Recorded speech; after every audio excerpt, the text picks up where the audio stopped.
Dito nga habang pinapatay ko yung wards ng kalaban, bigla silang pumunta dito.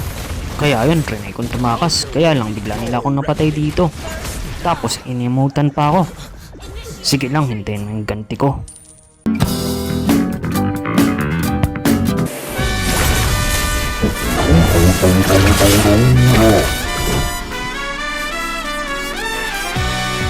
Turtle fight na nga, kaya papunta na kami dun, pero nakita namin dito si Sirena na nasa mid, kaya pinatay muna namin siya.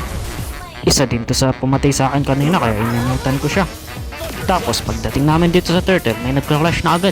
Kaya nakisali na din ako dito. Ura ura ura ura ura ura. Tapos itong si Alpha yung core ng kalaban, kaya inaaras ko siya dito. Tapos yun, namatay na nga dito si Grak. At napatay na din namin dito si Alpha.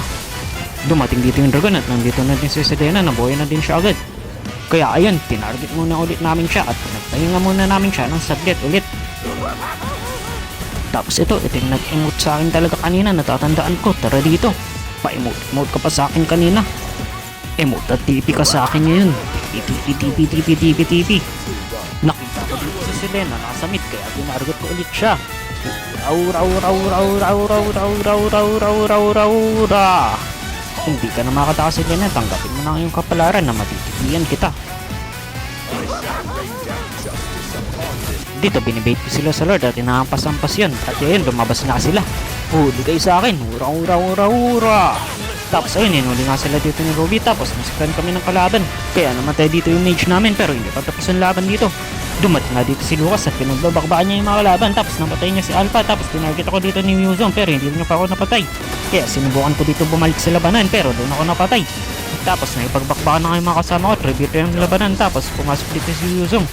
Kaya ayun, namatay siya. Pero napatay din si Lucas. Tapos pumasok din si Selena at napatay din si Selena. Tapos dito nagtago ako sa damo, hinintay silang lumabas lahat at magkumpol-kumpol para irahin silang lahat. Ura. Pagtapos nyo, nag-out muna ako sa clash. At tinabol ako dito ng dalawang nag-emote sa akin kanina, pero hindi nila ako napatay.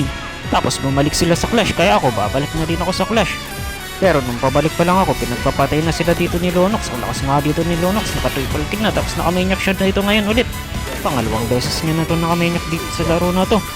Dito nga, susubukan ko sana silang huliin dito lahat, kaya lang bigla ako natigilan ni Grak. Pero napatay naman ni Lucas yung MM. Sinubukan ko nga ditong huliin si Grak, kaya lang namatay na siya. Tapos ayun, dalawa nilang tira sa kalaban, kaya na natin ito makasama. Ura. Selena nilang natitira ngayon. Tara, padaluin muna natin itong mga minions. Tapos i-push na natin yan. Push.